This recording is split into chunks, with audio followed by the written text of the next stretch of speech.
The Drive. Now on the Fan Sports Network.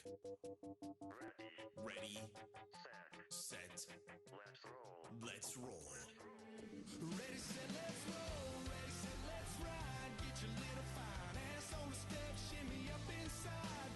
Slide, girl, by my side, girl. Yeah, we can run this town. I can rock your... Oh, yeah, thanks for loading us up, locking us in on a Football Friday morning. And now joining us, as promised, head coach of the Crimson Cliffs Mustangs, Coach Wayne Alofipo. Coach, good morning. How are you on a game day, buddy? Hey, good morning. Thanks for having us. I'm doing well. Just on the bus headed up. The wheels on the bus going round and round. You guys had a nice send-off this morning. A lot of people show out, a lot of parents and boosters out there at Crimson High.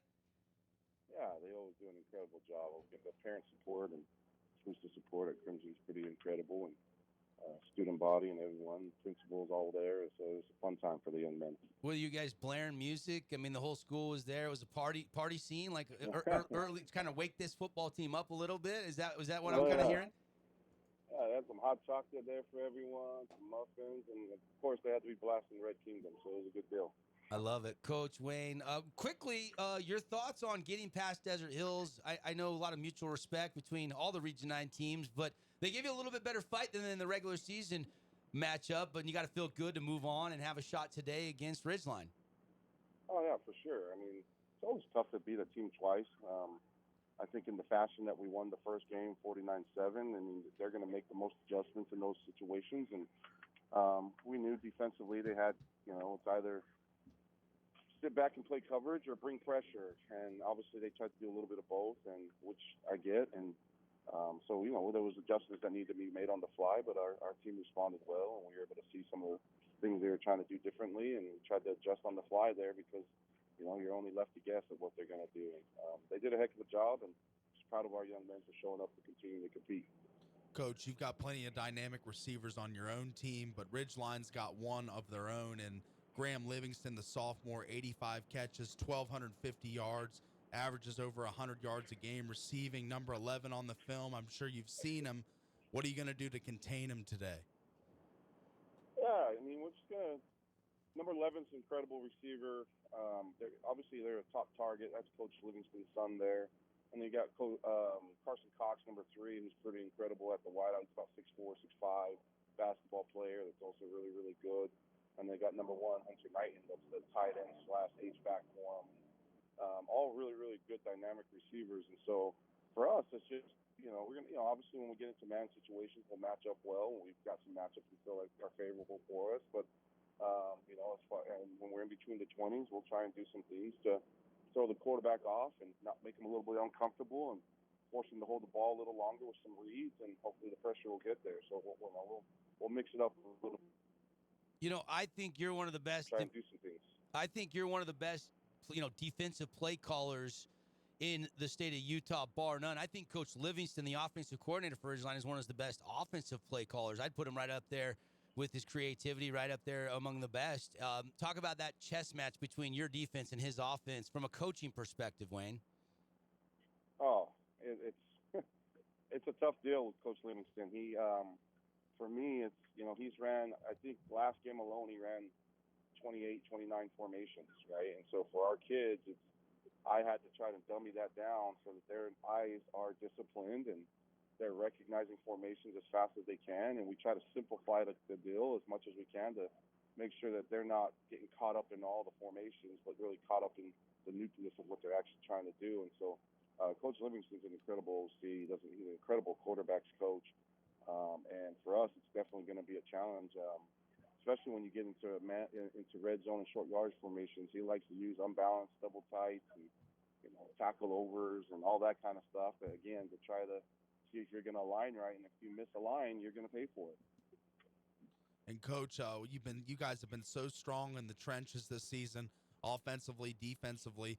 But one of the things Ridgeline hangs their hat on is their ability to get to the quarterback. 27.5 sacks on the season, 3 guys with over 5. So this is going to be a team that's going to be coming after you, much like Desert Hills did last week, and you were able to burn them on a couple home run balls. Do you expect them bringing some extra guys trying to make Steele uncomfortable today? Oh, yeah, for sure. I mean, one thing Ridgeline does is they execute at a high level and they're super disciplined defensively. Coverage-wise, they're not like crazy dynamic on defense. It's just that what they do really, really well. They always run a one high look. Very rarely do they hit in a two high look. They run a lighter man free or a cover three, man under, and a cover three zone. But they just do it really, really well. For us, it's trying to recognize what they're doing in those moments and taking advantage. If they're going to pressure us, our guys got to win on the outside. Like, we got to win on the outsides. If they're, as you saw last week, if they're going to overpressure us, we got to be able to run the ball as well. And so we just got to be able to identify their situations that they're bringing pressures and whatnot, and be able to counter that with either our pass game or our run game, depending on where those things are coming. Coach Wayne Alofipo, Crimson Mustangs head coach, hanging out with us here live on the drive. Coach, take us behind the scenes a little bit. Practice this week, your honorary captains, just the sense, the feel. What's it been like getting ready to go up to Rice-Eccles Stadium for this game tonight? Yeah, we try to not change too much, right? Try to keep things consistent, keep our routines right and our approach the same. Did a couple little things different, but not much. Just trying to tweak it for this week. But overall, the practices this week were really, really good. So look, our kids are responding well. I mean, the one thing that's been a real advantage for us is just having phenomenal player leadership. And that's really helped us as coaches to not have to worry about so much, because these young men, I can say at this point in time, is a truly player-led team. So that's always a good point when you're at that situation.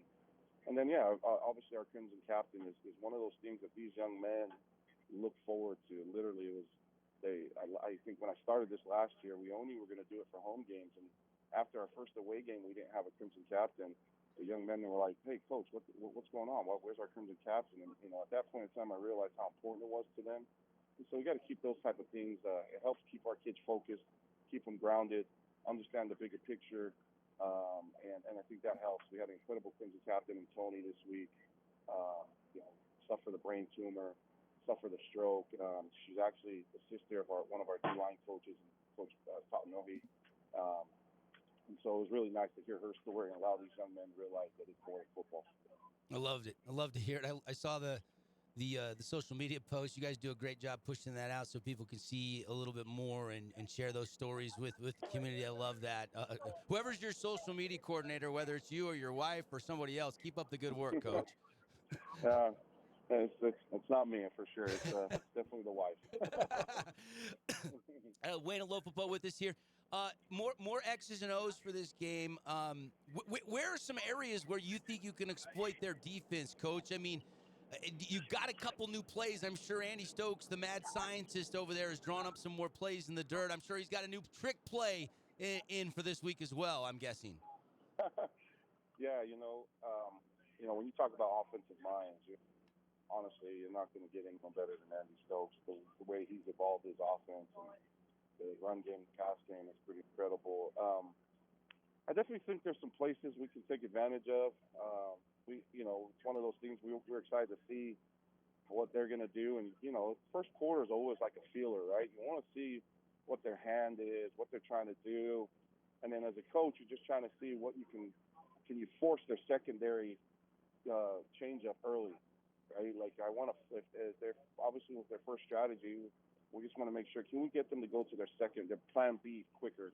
I don't want plan A to work so well. And so for us, it's trying to force their hand early, see what their hand is first, and then force them out of those situations and make them uncomfortable.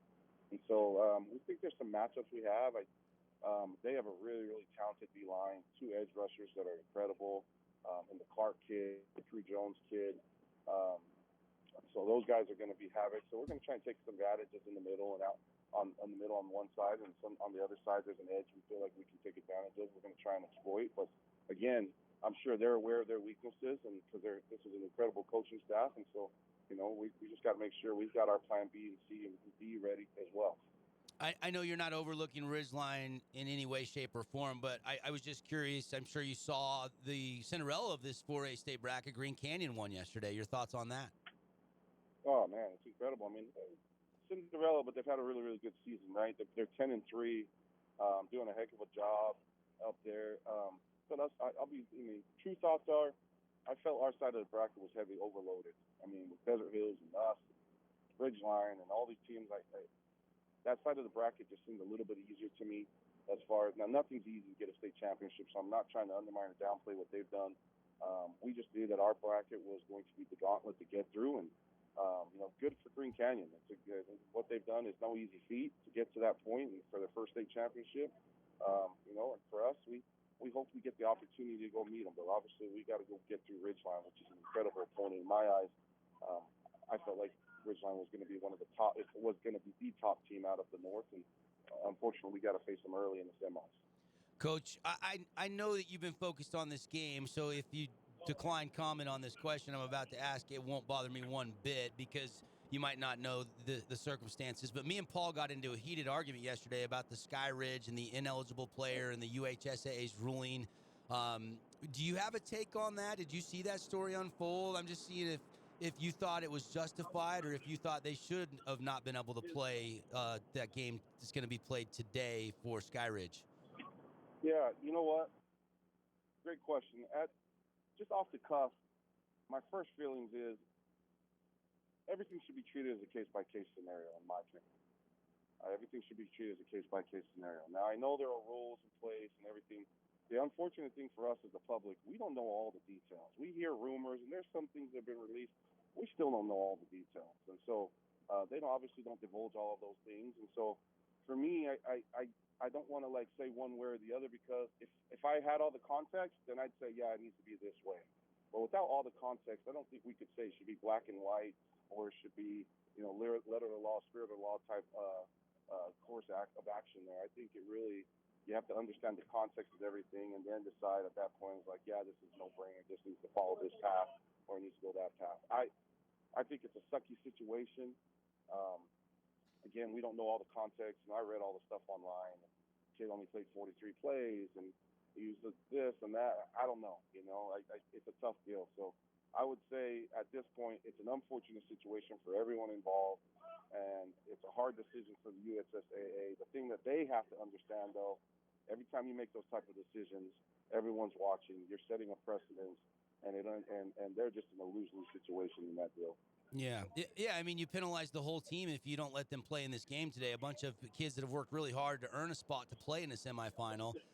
And that was my take, was you can't a couple of mistakes by one or two people, you penalize an entire other roster. That's where I was okay with what Paulie, on the other hand, thought, hey, that's a huge mistake. That's not fair. There's a couple other teams that maybe should have that opportunity, and that was taken away. So we got into a debate. Thanks for putting your 2 cents in on that.